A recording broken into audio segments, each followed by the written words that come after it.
Part 1. The alarm siren screamed through the cargo ship Perseverance as Captain Elena Martinez gripped her seat. The FTL drive was dying and dying badly. Sparks flew from the navigation console while her engineer James Park shouted numbers that made no sense. "We're jumping," he yelled over the noise. "I can't stop it." Elena had flown cargo runs for 12 years.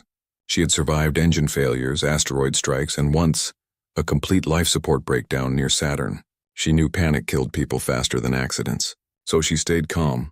"Everyone strap in," she ordered. "James, kill the main power after we jump." The universe twisted. Reality bent sideways. Then everything went silent. When Elena opened her eyes, space looked wrong. The stars were different. The navigation display showed nothing but error messages, and through the front window she saw ships. Hundreds of them. They were massive, dark vessels covered in sharp angles and glowing red lights. They formed a perfect military formation that stretched for miles. Each ship was 10 times larger than the Perseverance, and every single one of them was turning toward her tiny cargo hauler. "Oh," said James quietly. "That's not good." The communications panel lit up. A harsh clicking voice filled the bridge. The ship's computer struggled to translate. "Primitive vessel. You have violated the sacred space of the Krinoth Dominion. Power down your systems. Prepare to be boarded. Resistance means death." Elena looked at her crew. 7 people tired from a long shift, now facing what looked like an alien armada. She saw fear in their eyes, but also something else. They had all survived Earth's worst decades. They knew how to handle bad situations. "Okay," Elena said into the communicator. "Sorry about that. Our navigation system broke. We'll fix it and get out of your way." Long, confused silence. The alien voice came back, angrier now. "You apologize? You do not beg for mercy. You do not tremble." Elena frowned. "Look, it was an accident. We're not trying to cause trouble. Just give us a few hours to repair our drive and we'll jump back to where we came from." More silence. Then the screen filled with an alien face. It looked like a cross between a lizard and an insect, with 4 eyes and mandibles that clicked when it spoke. The creature wore what appeared to be a military uniform covered in medals. "I am Supreme Commander Vexthor of the 3rd Fleet," the alien said. Its 4 eyes studied Elena with an expression she couldn't read. "You are either very brave or very stupid." "Mostly tired," Elena replied. "It's been a long day." Vexthor's mandibles twitched. Behind him, other aliens moved in what looked like confusion. One of them leaned forward and whispered something. The commander's eyes widened. "You are human," Vexthor said slowly. "Your species is not in our records. You have no authorization to travel through this sector. By Dominion law, your vessel and crew are now property of the Empire." James leaned toward Elena. "Did he just say we're property?" "I think so," Elena whispered back. She turned to the screen. "Look, we don't know anything about your Dominion or your laws. We're from Earth. We've never met aliens before. This is literally our first contact with another species, and it's because our drive exploded." The alien crew behind Vexthor erupted into clicking and hissing. The commander raised a clawed hand for silence. "Impossible," Vexthor said. "All species know of the Dominion. We have conquered 47 star systems. Our empire spans—" "Yeah, that's great," Elena interrupted. "But we're from really far away, apparently. So we didn't get the memo." Dr. Sarah Chen, the ship's medical officer, spoke up from her station. "Captain, their weapons are locked on us." "I'm reading some kind of energy buildup," Elena sighed. She had dealt with plenty of difficult people in her career. Customs officers, company executives, pirates near the belt. She treated them all the same way. Stay calm, stay practical, don't show fear. "Commander Vexthor," she said. "Here's the situation. We can't go anywhere right now. Our FTL drive is fried. We need parts and time to fix it. After that, we'll leave and you'll never see us again. Or you can blow us up, but that seems like a waste of everyone's time." Vexthor stared at her. His mandibles clicked rapidly. Finally, he spoke. "Your attitude is unusual. Species who enter Dominion space without permission typically plead for their lives. Some offer treasures. Others attack in desperation. But you speak to me as if this is a minor inconvenience." "Because it is," James muttered. Elena shot him a look. Then she turned back to the screen. "We don't mean any disrespect. We're just trying to be practical. What do you want us to do?" The commander's 4 eyes narrowed. "I want you to understand your situation. You are surrounded by the most powerful military force in this region of space. Your ship is primitive. Your weapons are laughable. One of our destroyers could vaporize you in seconds. Okay, Elena said. Okay? Vexthor repeated. Yeah, we get it. You're powerful. We're not. So what happens now? The alien commander seemed thrown off balance. He looked at someone off screen, then back at Elena. You will be taken to Krynoth Prime, our capital world. There you will be presented to the Emperor. He will decide if your species is worthy of assimilation into the Dominion, or if you will be made examples of. Elena turned to her crew. Thoughts? Do we have a choice? Asked Sarah. Doesn't sound like it. James checked his console. The drive needs at least 40 hours of work, and that's if we can fabricate the replacement parts. We're not jumping anywhere soon. Elena made her decision. Fine, Commander. We'll go to your capital, but I'm logging this as an overtime situation. My crew gets paid for extra hours. Vexthor's face did something that might have been confusion or anger. You think about payment at a time like this? Someone has to, Elena said. We've got bills to pay. The screen went dark. A moment later, smaller alien ships surrounded the Perseverance. Tractor beams locked onto the hull and the cargo ship began moving toward the alien fleet. James unbuckled from his seat. Captain, are we really doing this? You have a better idea? Not really. It's just, this is first contact. This is huge. We're about to meet an interstellar empire. Elena stood up and stretched. Her back hurt. Her coffee had gone cold hours ago, and now she was a prisoner of aliens. She thought about all the training she had received, all the emergency procedures, all the simulations. None of them had covered accidentally jump into alien space and get captured, but she had lived through worse. They all had. Earth's last 50 years had been brutal. Wars, plagues, climate disasters. Everyone on her crew had lost someone. Everyone had seen civilization nearly collapse. They rebuilt because they had no choice. This was just another problem to solve. Sarah, run a medical scan on all of us, Elena ordered. I want to know if their ships are leaking anything toxic. James, start documenting everything. If we make it home, Earth needs to know about this. Everyone else get some rest. Something tells me we're going to need it. As the Perseverance was pulled into the massive alien fleet, Elena looked out at the strange stars. Somewhere out there was Earth. Home. And somehow they had to get back to it. But first, they had to meet an emperor. She poured herself a fresh cup of coffee from the backup thermos and sat down to write her report. It started with, Day 47 of cargo run, unusual circumstances encountered. That felt about right. Part 2, the journey to Krynoth Prime took 3 days. During that time, the crew of the Perseverance had nothing to do but watch alien ships patrol around them and wait. Elena used the time to learn what she could. The Krynoth were not interested in talking. They sent food that the ship's scanner said was barely edible for humans. They refused to answer questions. The only message that came through was a repeated warning. Do not try to escape. Do not alter course, do not activate weapons. We don't even have real weapons, James said, looking at the ship's small defensive railgun. This thing is for shooting debris, not fighting warships. Sarah studied the scans they had taken of the Krynoth vessels. Their technology is definitely more advanced than ours, but not impossibly so. Maybe 100 years ahead. Their energy weapons are impressive, but their propulsion looks similar to our FTL theory. Elena nodded. Earth had only developed FTL travel 15 years ago. Humanity was still new to space beyond the solar system. Most human ships stayed close to home, mining asteroids or building colonies on Mars and the moons of Jupiter. The Perseverance had been on a simple run to collect ice from the Kuiper Belt. Now they were about to see an alien empire. When Krynoth Prime appeared on the view screen, Elena had to admit it was impressive. The planet was larger than Earth, with 3 moons. Cities covered most of the visible surface, glowing with lights. Orbital stations ringed the world like jewelry. Ships moved in organized patterns, thousands of them. It's beautiful, Sarah whispered. It's terrifying, James corrected. That's a civilization that can wage war on a galactic scale. The Perseverance was guided down to the surface, landing in what appeared to be a massive spaceport. Through the windows, they could see hundreds of different ship designs.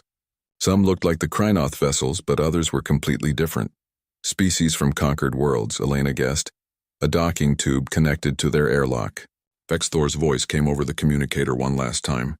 Exit your vessel. You will be escorted to the presentation hall. Do not resist. Do not run. Your compliance will be noted. The crew gathered at the airlock. Elena looked at each of them. Stay together, stay calm. Watch everything. We represent Earth now, whether we want to or not. They stepped out into an alien world. The air smelled strange, like metal and something sweet. The gravity was heavier than Earth's, making each step feel harder. Alien soldiers surrounded them immediately. Tall Krynoth warriors in black armor carrying energy weapons. They formed a tight escort around the humans. The walk through the city was designed to intimidate. Elena saw that clearly. They were paraded down a wide street lined with crowds. Thousands of aliens watched them pass. Most were not Krynoth. She saw dozens of different species, and many of them wore collars around their necks that glowed with soft blue light. Those are slaves, Sarah said quietly. Or servants. Something like that. Some of the collared aliens looked at the humans with pity. Others looked away quickly as if making eye contact was dangerous. The street opened into a massive plaza. In the center stood a monument taller than any building Elena had ever seen.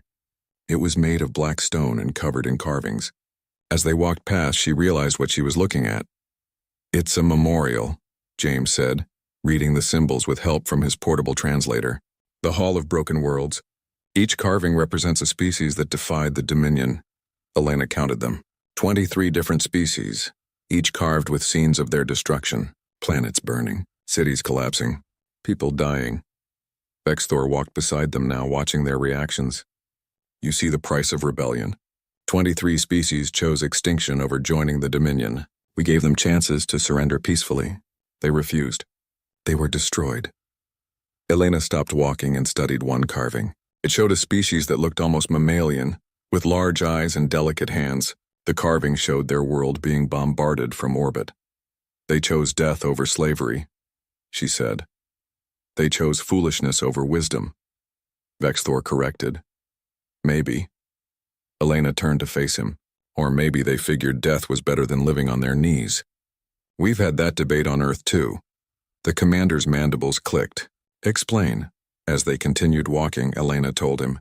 She told him about World War II, about the Holocaust, about people who resisted even when resistance meant death. She told him about slaves who rebelled knowing they would be killed.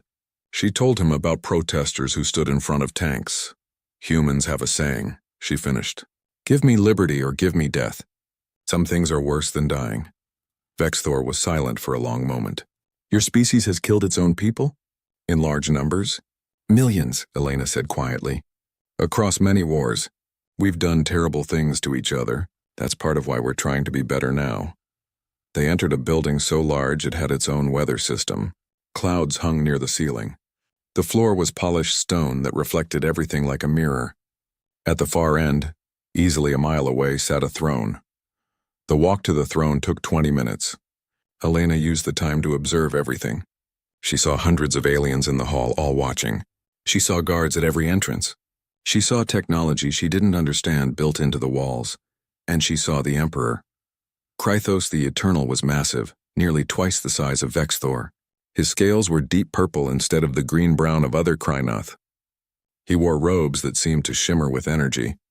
His throne was made of something transparent and crystalline, and inside it, Elena could see shapes, skulls, bones, preserved remains. Those are the leaders of defeated species, Vexthor whispered. The Emperor sits upon their thrones as a reminder of his power.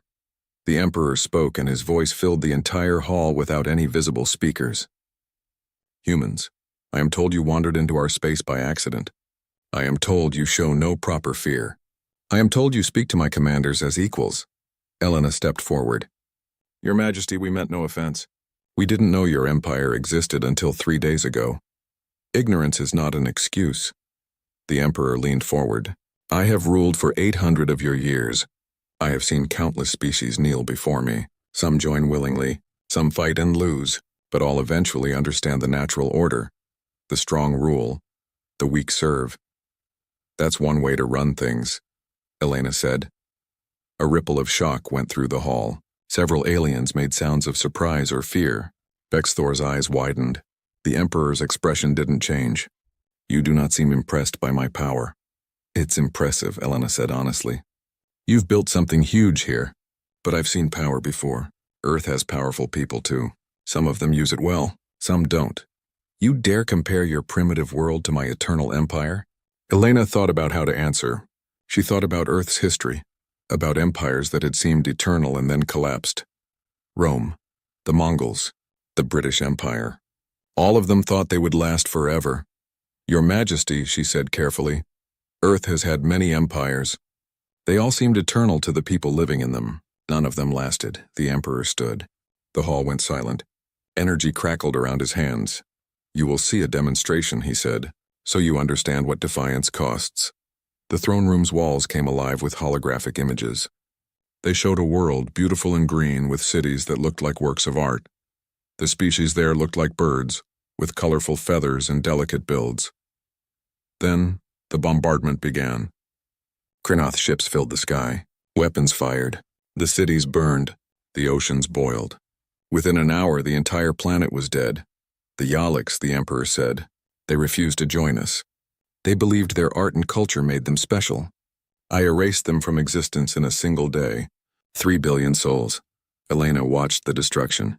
She felt sick. But she had seen footage like this before. In history classes. Hiroshima, Nagasaki, Dresden, the firebombing of Tokyo. Humanity had done this to itself, over and over. It's terrible, she said quietly. And you're right, we can't fight you. But that doesn't mean we're going to be impressed by genocide. We've seen it before.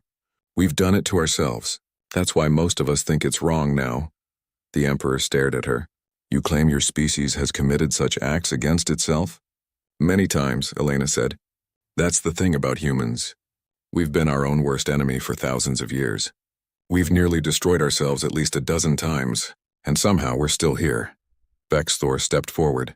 Sire, I had our intelligence division analyze their homeworld's history. The humans speak truth. Their species has warred against itself constantly. Their weapons, while primitive, have been used to kill millions of their own kind. The Emperor sat back down slowly. Why would a species do this? Elena laughed, but there was no humor in it. If we knew that, we wouldn't have done it. But we did. And we learned from it. Most of us, anyway. Then your species is broken, the Emperor declared. Maybe, Elena said. Or maybe we're just honest about what we are. You want to scare us with the Yaleks? They died fighting you. But humans die fighting each other every day, and we keep going. Your worst threat is just another Tuesday for us. The hall erupted in whispers and clicks and sounds Elena couldn't identify. The Emperor raised his hand for silence. Interesting, he said. You will be tested. Prove your species is worthy of standing alongside the Dominion, or you will serve it as slaves. You will face the gauntlet of ascension. Elena looked at her crew. They looked tired and scared. Part 3, they were given one night to prepare. The humans were taken to a holding facility that was more comfortable than Elena expected. Separate rooms, actual beds, food that was nearly edible. But the doors were locked and guards stood watch outside. Elena gathered her crew in the common area. 7 people who had signed up for a boring cargo run and now represented their entire species. Okay, she said. Let's think this through. What do we know about this gauntlet? James had been talking to one of the guards who spoke better English. It's a test, physical and mental. 30 species have tried it, most failed. The ones who failed either died or became slaves. And the ones who passed? Sarah asked. They were allowed to join the Dominion as equals. Sort of. They still have to follow the Emperor's laws, but they're not slaves. Elena rubbed her eyes. She was exhausted. So, we either pass this test, die trying, or become slaves. Great options. There's a 4th option, said Maria Rodriguez, their pilot. We could refuse. Some of those 23 species chose death over submission. The room went quiet. Elena looked at her crew. They were young, most of them in their 20s and 30s. They had families back home, dreams, futures.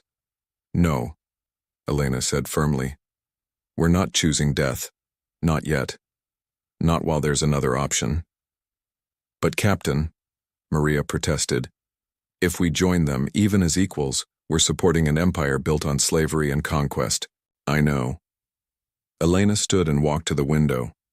Outside, she could see the alien city glowing in the night. But if we die here, Earth never learns about the Dominion. They don't know what's out there. Maybe we can get home and warn them. James nodded slowly.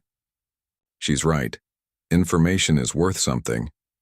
Even if we fail, we should try to survive long enough to understand what we're facing. They spent the night planning. None of them could sleep anyway. In the morning, guards came for them. They were taken to an arena so large it had its own horizon. Thousands of aliens filled the stands watching. Elena realized this was entertainment for them. Species struggling for survival turned into a show. The Emperor sat in a private box high above the arena floor. His voice boomed down at them. Humans. The gauntlet has 3 stages: combat, endurance, and choice. You may work together or alone.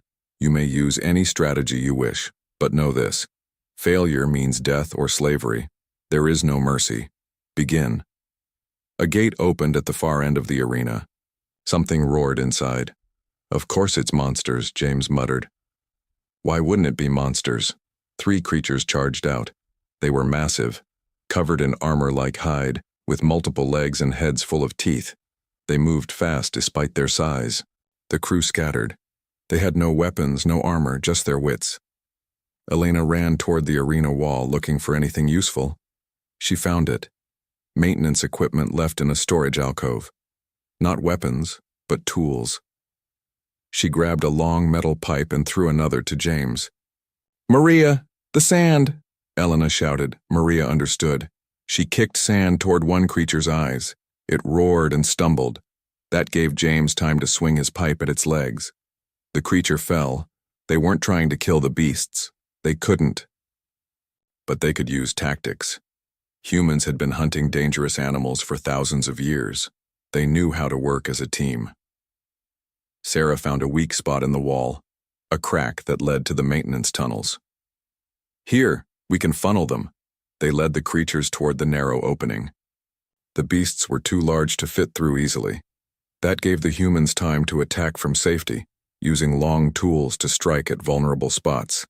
It took an hour, but they won.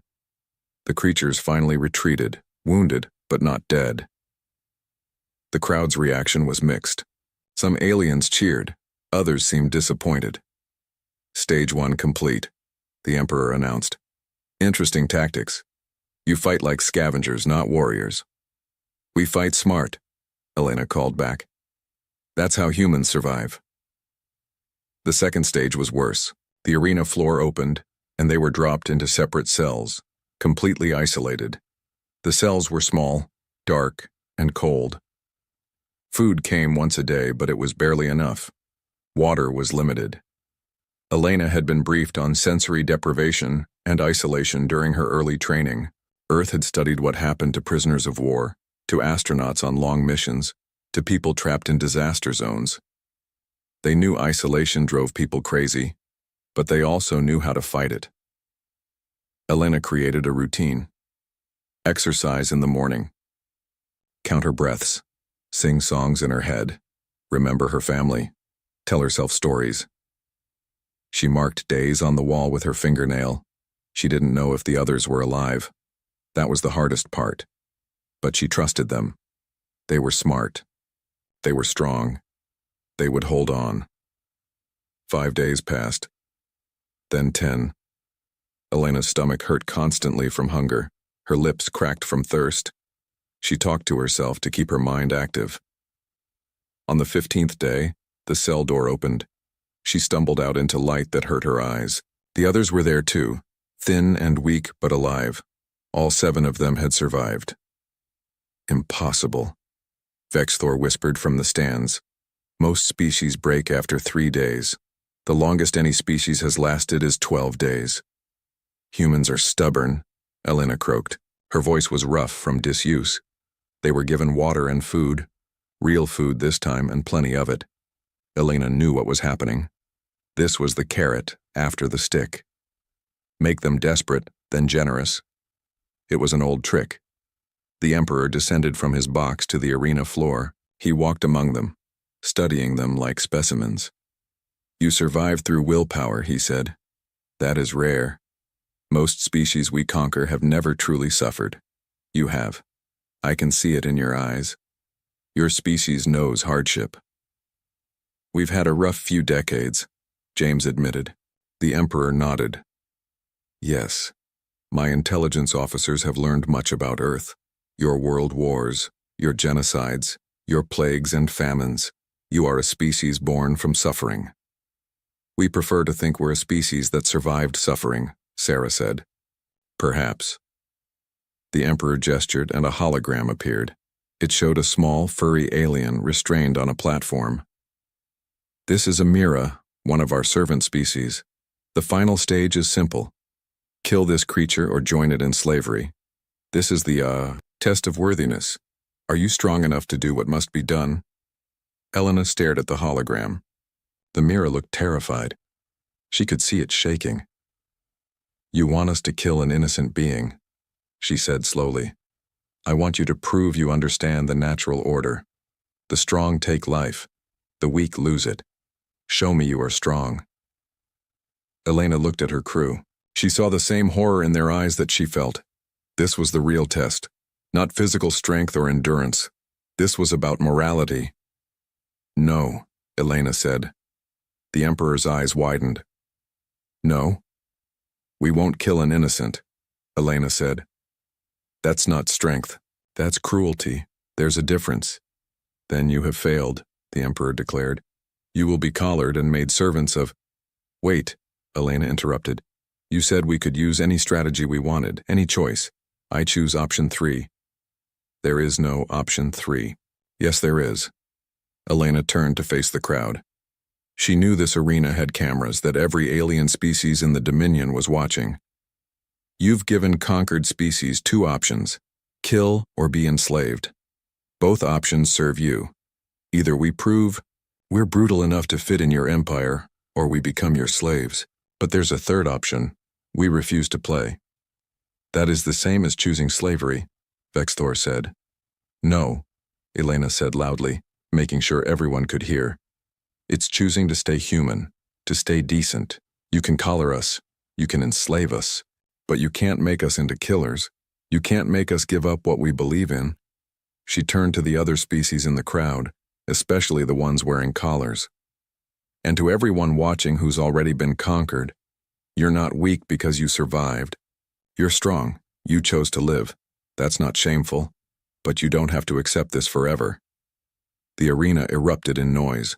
Guards moved forward. The Emperor raised his hand, and there was sudden silence. You dare to incite rebellion in my presence? His voice was dangerous. I'm not inciting anything, Elena said. I'm just pointing out the obvious. You built an empire on fear. You make species think they only have 2 choices. But there's always a third choice. Humans learned that the hard way. And what is this third choice? The Emperor demanded. Resistance. Not violent rebellion. Something smarter. What happens if every enslaved species just stops cooperating? What if they work slowly, make mistakes, forget how to do things? An empire needs its servants. What happens when the servants stop serving? The Emperor moved fast, faster than Elena expected. His hand was at her throat, lifting her off the ground. His eyes blazed with rage. You will not spread such poison, he hissed. Elena couldn't breathe, but she smiled. Too late. Everyone heard. You can kill me, but the idea is already out there. The Emperor threw her down. She hit the ground hard, gasping for air. Sarah rushed to help her up. You have given me no choice, the Emperor said. You will be made examples of. Your species will be marked for destruction. Earth will be found and burned. That's your right, Elena said, still catching her breath. But it won't change what I said. The idea is out there now. You can't unring that bell. Part 4, the holding cells were different this time. Better. Almost comfortable. Elena found that suspicious. Why are we getting nicer treatment? Maria asked, touching the soft bed with confusion. Because we're a problem now, James said. They're trying to figure out what to do with us. He was right. Over the next 3 days, the humans were kept isolated but well fed. Doctors checked on them. Their injuries from the arena were treated, but no one would answer their questions. On the fourth day, Vexthor came to see them. The commander looked tired. His scales were dull, and his movements were less precise than before. He stood outside their cell, studying them through the energy barrier. "You have created chaos," he said quietly. "Small chaos, but chaos nonetheless. Productivity is down across the capital by 15%. Servants are making errors. Workers are slowing their pace. Nothing violent. Nothing we can punish easily, just resistance." "Good," Elena said. "Good." Vexthor's mandibles clicked sharply. "You are pleased that you have disrupted the natural order?"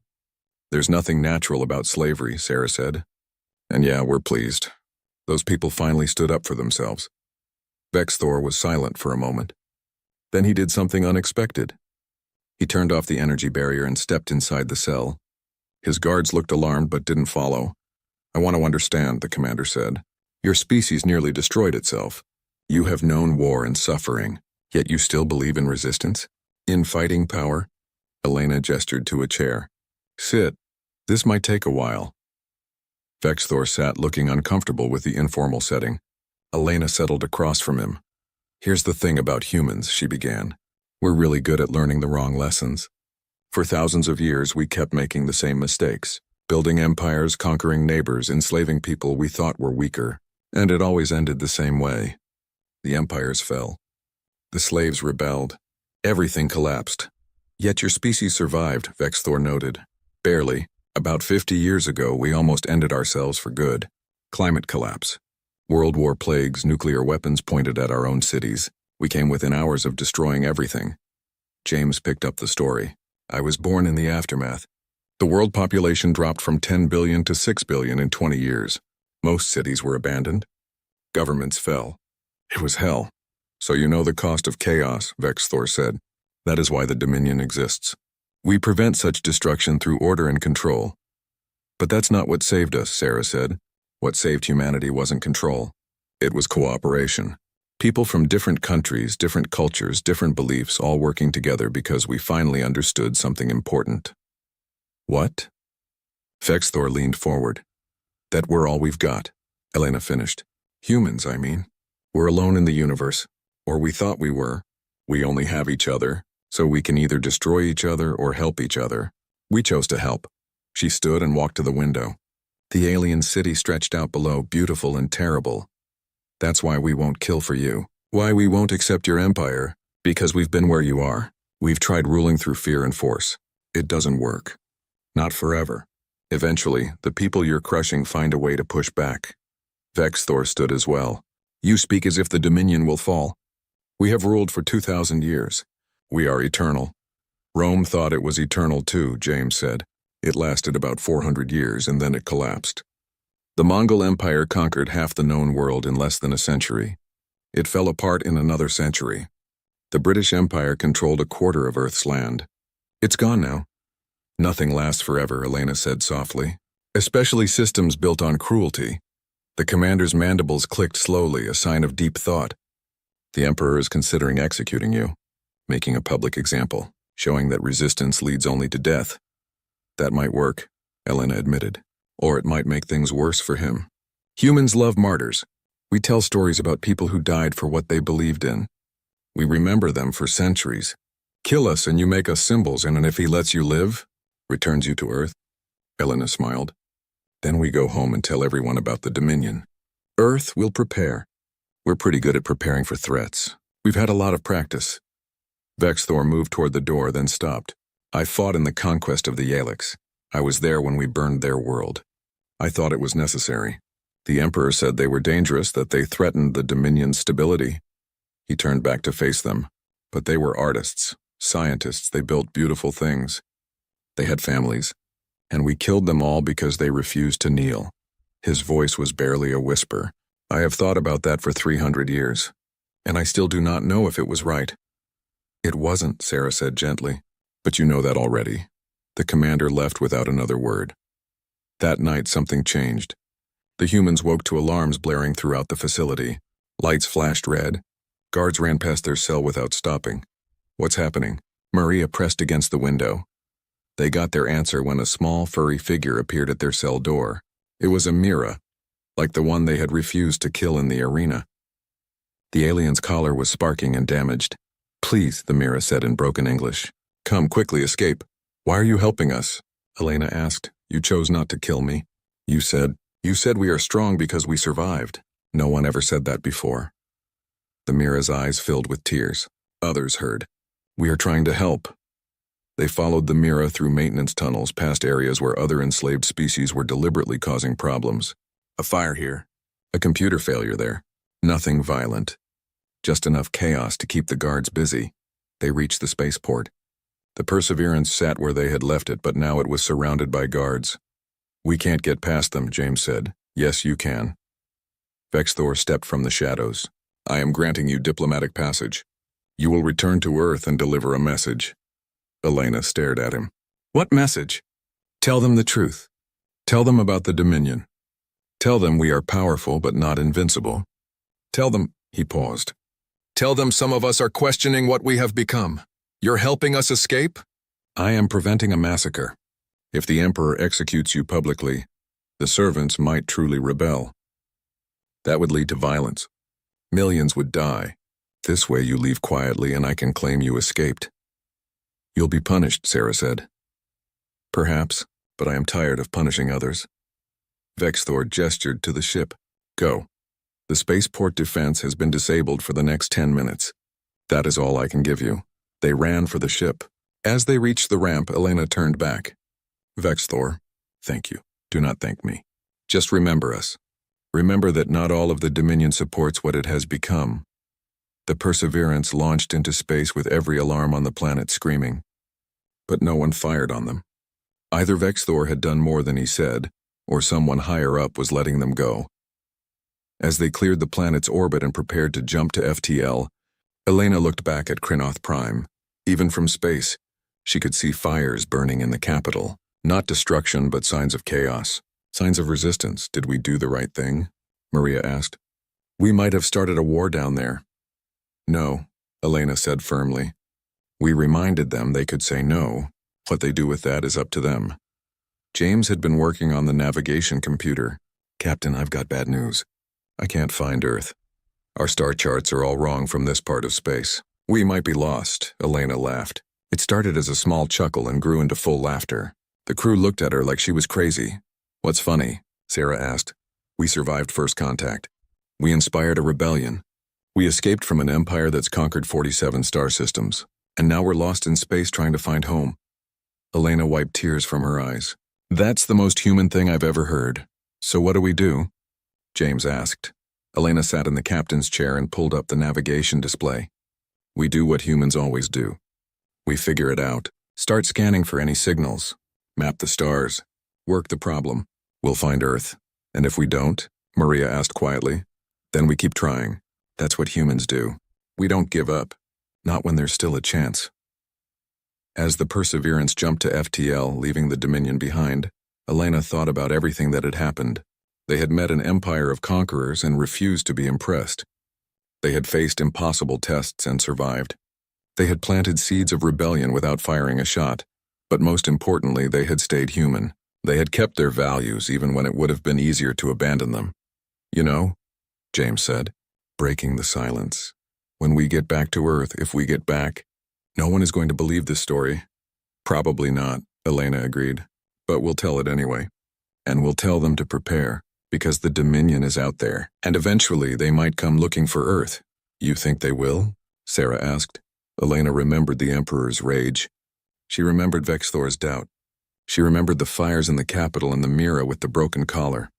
"I think we changed something. Whether that's good or bad, we'll find out. But the galaxy knows about humans now, and humans know about the galaxy. Everything is different now." The ship hummed around them as they traveled through the void. Somewhere ahead was home, somewhere behind was an empire in turmoil, and somewhere in between, 7 humans were just trying to find their way. It was, Elena thought, a very human problem to have. Part 5, Finding Earth, took 43 days. The Perseverance limped through space, jumping blind, trying to find familiar stars. The crew rationed food and water. They took turns sleeping to conserve oxygen. The ship's systems, already damaged from the original accident, began failing one by one. But they kept going, because that's what humans did. On day 43, James picked up a signal. It was faint, old, but unmistakable.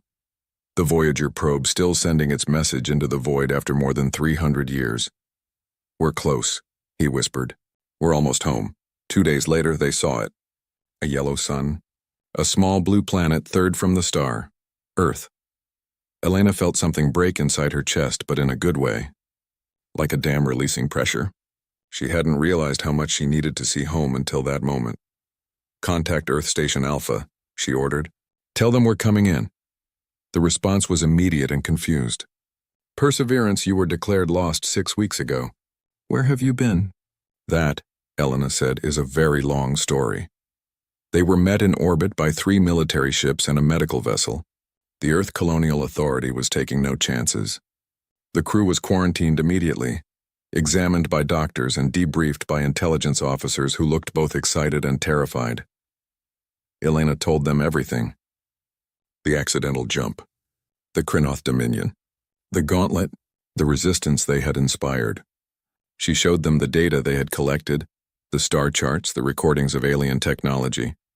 The intelligence officers listened in silence. One of them, a woman named Director Chen, finally spoke.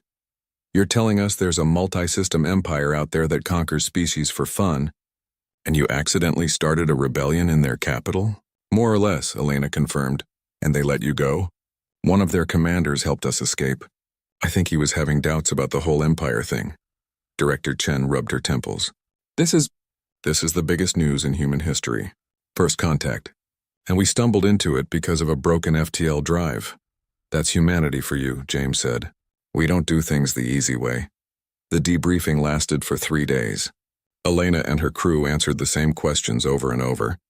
Yes, the Dominion was real. Yes, they had superior technology. Yes, they were expansionist and aggressive. No, Earth probably couldn't win a war against them. "But they can be resisted," Elena insisted. "We proved that. They're not invincible. They're just old and set in their ways, and some of them are starting to question their own system." On the 4th day, they were finally allowed to leave quarantine. Elena stepped onto Earth's surface for the first time in months. The gravity felt right. The air smelled like home. She knelt down and touched the ground just to feel it. "Dramatic much?" James asked, but he was smiling. "I earned the right to be dramatic," Elena replied. They were heroes, at least for a few weeks. News agencies wanted interviews. The UN wanted testimonies. Scientists wanted every scrap of data they had collected. It was overwhelming. But then the real work began. Earth's governments came together, something that rarely happens smoothly. They created the Office of Exospecies Relations. They began building better defenses. They started training diplomats and warriors for the possibility of more alien contact, and they prepared for the day the Dominion might come looking for humanity. Elena was promoted and given command of the first dedicated exploration vessel, the Discovery. But she turned it down. "Why?" Director Chen asked, shocked. "You're perfect for it. You have experience with aliens. You kept your crew alive. You're a natural leader." "Because I'm tired," Elena said honestly. "I just want to haul cargo and go home to my family. Let someone else be the explorer." But she did agree to train the new exploration crews. She taught them everything she had learned. How to stay calm in crisis. How to think creatively when technology failed. How to maintain humanity even when facing the inhuman. "The most important thing," she told a class of young explorers, "is to remember what we are. We're humans. We've survived ice ages and plagues and wars and near extinction. We've done terrible things to each other, but we've also done beautiful things. We've built civilizations and destroyed them and built them again. We don't give up." One student raised her hand. "But Captain Martinez, the Dominion is so much more powerful than us. How can we possibly stand against them?" Elena smiled. "The same way we've always stood against impossible odds. By being too stubborn to quit. By adapting faster than our enemies expect. By remembering that technology isn't everything. They have better weapons and ships. But we have something they've forgotten." "What's that?" "The ability to change. To question ourselves, to grow. The Dominion has been the same for 2,000 years. That means they've been stagnant for 2,000 years. While we've been changing, learning, evolving, that's our advantage. 3 months after their return, Elena received a message. It came through channels she didn't know existed, encrypted with codes that took Earth's best computers days to crack. It was from Vexthor. The message was short. The seed you planted grows, slowly, carefully, but it grows. The Mira have been granted limited autonomy. Other species are negotiating for better treatment. The Emperor is adapting. Change is happening. It is frightening. But necessary. Thank you, and be ready. Not all Krynoth agree with these changes. Some may seek Earth to punish you for what you started. Elena showed the message to Director Chen. Should we be worried? The director asked.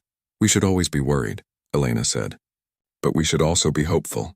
Change is happening out there. Maybe it'll be peaceful. Maybe not. But at least it's happening. 6 months later, Earth received its second contact with aliens. But these weren't Krynoth. They were Mira, the small furry species Elena had refused to kill. They came in a small ship bearing a simple message. Thank you. We are not free yet, but we are closer than we were. Some of us have escaped. We seek refuge. We offer knowledge of the Dominion in exchange for sanctuary. Earth's governments debated for weeks. Accepting refugees from the Dominion could be seen as an act of war. But turning away beings seeking freedom went against human values. In the end, they accepted the Mira. 100 of them at first, then more. They settled in Australia, in a community built specifically for them. They taught humans about the Dominion's weaknesses, their trade routes, their political divisions, and they told stories of a human crew that had refused to kill, that had chosen principle over survival, that had reminded an entire empire that resistance was possible. Elena visited the Mira settlement once. She was greeted like a legend. Small aliens pressed forward wanting to touch her, to thank her. It was uncomfortable. One elder Mira, whose collar scars were still visible, approached her privately. You do not like being called a hero, the elder said. I'm not a hero, Elena replied. I just did what felt right. That is what heroes always say. The elder's eyes were kind. But whether you accept the title or not, you changed our world. The Dominion is different now, slower, more careful. They know that species can resist without violence. That is a powerful truth. Will you be free someday? Elena asked. Perhaps. Perhaps not. But we have hope now. And hope is a beginning. 1 year after the incident, Elena returned to her cargo runs. She had a new ship, the Second Chance, and a mostly new crew. But James came with her. And Sarah. They couldn't stay away from space, even after everything. On their first run to Mars, James looked at the stars and said, You ever think about going back out there? Deep space, I mean, beyond the solar system. Sometimes, Elena admitted. But not yet. Earth needs time to prepare, to get stronger, and I need time to forget how close we came to dying. Fair enough. James smiled. But when Earth does go back out there, when we meet the Dominion again or find other species, they'll be ready because of us. Because of what we taught them, Sarah corrected. Stay human. Stay adaptable. Don't be impressed by bullies, Elena laughed. Yeah, that's a pretty good lesson. They settled into their cargo run, hauling supplies from Earth to the Mars colonies. It was boring work, routine, safe, and Elena loved every minute of it. 2 years after first contact, the news arrived. The Dominion was in chaos. Not violent revolution, but massive restructuring. The Emperor had announced reforms. Slavery was being phased out, slowly. Conquered species were being given representation in government. It wasn't freedom, not yet, but it was change, and some Krynoth didn't like it. A faction within the Dominion military had broken away, declaring themselves the true Dominion. They vowed to restore the old ways, to crush the weak, to expand the empire through conquest, not compromise. They're coming, Director Chen told Elena during a secure call. The Splinter faction. Intelligence says they're looking for Earth. They want to make an example of us to show that the old ways were better. Elena felt her stomach drop. How long do we have? Months. Maybe a year. Then we prepare. Elena stood straighter. And we don't do it alone. Contact the Mira. Contact Vexthor if you can. Anyone in the Dominion who wants peace. Let them know we're not fighting to destroy the Dominion. We're fighting to help it change. You think the Krynoth